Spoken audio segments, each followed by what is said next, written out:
Hii ni taarifa ambayo pia ameweza kuripoti kamanda mkuu wa majeshi kutoka huko mkoani Kursk nchini Urusi, anayefahamika kama Luteni Jenerali Abdel Radunovic, ambaye pia amepewa jukumu la kusimamia operation za ukombozi huko Kursk mwaka jana na rais wa Urusi Bwana Vladimir Putin. Hivyo basi muda huu utasikia kile ambacho ameweza kukizungumza moja kwa moja kwenye chombo cha habari kutoka Urusi. Pia ameripoti hali nzima ambavyo pia inajili huko mkoani Kursk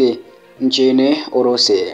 Taarifa ambayo ameweza kuripoti kamanda huyo ni ya kuwa jeshi la Ukraine hadi sasa linajaribu kushikilia jamii takribani 3 peke yake katika eneo la mpaka la Kursk nchini Urusi, huku pia wakipata hasara kubwa. Naibu mkuu wa idara kuu ya kijeshi siasa ya jeshi la Urusi, kamanda wa kikosi maalum cha Akhmati, Luteni Jenerali Radunovic ameweza kuripoti hivyo saa chache zilizopita kuhusu taarifa ya kwamba wanajeshi wa Ukraine hadi sasa wanashikilia jamii takribani 3 peke yake katika jimbo la Kursk nchini humo,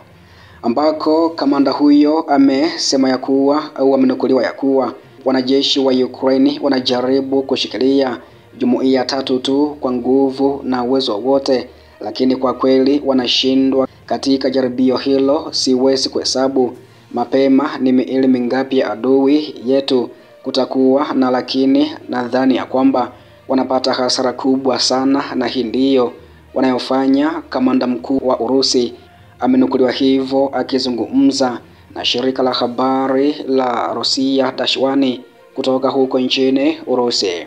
Pia wakaazi wanahamishwa kutoka mji uliokombolewa wa Sudzha katika baadhi ya sekta za mstari wa mbele wa kivita, ambako vikosi vya Urusi vimeingia katika mkoa wa Sami huko nchini Ukraine. Pia Radunovic alizungumza ya kuwa jeshi la Urusi litaweza kuunda eneo la buffer baada ya ukombozi wa mkoa wote wa Kursk kutoka mikononi mwa Ukraine. Adui anapata hasara kubwa licha ya kupeleka akiba yake bora zaidi kwa maeneo ya Sudzha na huko Sami kuwavuta kutoka maeneo mengine. Hii itafaidika vitengo vyetu vingine ambavyo vinasonga mbele kwenye mstari mzima wa ushirikishwaji. Hivi karibuni tutaona matokeo, sio tu kwamba tutakuwa tumeikomboa ardhi yetu wenyewe, lakini pia tutaanzisha eneo la buffer ambalo kamanda mkuu amelikamilisha vyema jukumu hili. Amesema hivyo au amenukuliwa hivyo kamanda wa majeshi kutoka kundi la Akhmati Abdel Radunovic kuhusu kile ambacho pia kinajili mkoani Kursk hadi sasa tangu ukombozi wa operesheni hizo ziweze kuanza rasmi, ambapo pia zimeshika kasi zaidi katika siku za hivi karibuni, hasa mwanzoni kabisa mwa mwezi Machi 2025. Pia vikosi vya jeshi la Urusi viliweza kushinda brigade za Ukraine karibu na makazi ya huko Gogolevinka, Gonari, Guyevo na Oleshinya katika jimbo la Kursk. Wizara ya ulinzi ya Urusi imeweza kuripoti pia kuhusu operation ambazo zinaendelea katika jimbo hilo, na hizi ni taarifa kuu kuhusu hali ilivyojili kwa muda wa saa 24 huko mkoani Kursk nchini Urusi, ambako vikosi vya vita vya kaskazini vilisababisha hasara kubwa katika shughuli za kukera juu ya malezi ya brigade iliyo na mitambo, brigade 2 za shambulio la anga, brigade ya watoto wachanga wa baharini na brigade 2 za ulinzi wa eneo la jeshi la Ukraine katika maeneo karibu na makazi ya huko Gogolevinka, Gonari, Guyevo na Oleshinya mkoani Kursk, ambapo katika saa 24 zilizopita Ukraine ilipoteza wanajeshi takribani 280, mizinga miwili, magari mawili ya kijeshi ya watoto wachanga, wabebaji wawili wa wafanyakazi wenye silaha, magari 12, bunduki 2 za kivita, choka 2, kituo cha rada ya kukabiliana na betri, nguzo 3 za udhibiti wa UAV na bohari 2 za risasi kwa muda wa saa 24 zilizopita. Kwa ujumla kabisa, tangu kuanza kwa mapigano hayo mkoani Kursk nchini Urusi, Ukraine imepoteza askari jeshi 68,130, mizinga 396, magari ya mapigano ya watoto wachanga 319, wabebaji wa wafanyakazi 287, magari ya kivita 2200 na vifaa vingine kadha wa kadha katika jimbo hilo. Idadi ya makazi katika mkoa wa Kursk pia, ambapo ufikiaji ulizuiliwa hapo awali kwa sababu ya uwepo wa migodi na risasi ambazo hazijalipuka, zinatarajiwa kufunguliwa wiki hii. Kaimu gavana Alexander Kinstein ameweza kusema hivyo. Kinstein pia alitoa wito kwa watawala wa mikoa kadhaa ya Urusi na ombi la kusaidia mkoa wa Kursk